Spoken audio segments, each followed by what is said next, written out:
حضور باکسنگ اور ریسلنگ دو کھیلیں ایسی ہیں کہ دونوں میں مد مقابل ایک دوسرے کو جانوروں کی طرح بلا دیکھے مارتے ہیں. حضور اسلام کے مطابق چہرہ پر مارنا منع کیا گیا ہے. بلا دیکھے نہیں مارتے، جان کے دیکھ کے مارتے ہیں.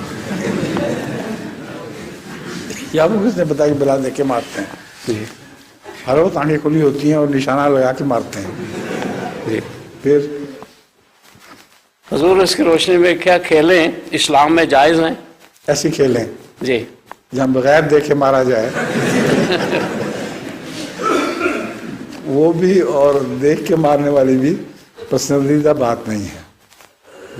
مگر بعض دفعہ پریکٹس کے لیے مکہ بازی اور اسی قسم کی مارشل آرٹس وغیرہ چیزیں ایسی ہیں جو سکھائی جاتی ہیں تاکہ اس سے انسان اپنے بہتر بچاؤ کے قابل بن سکے. تو یہ فائدے بھی تو ہیں.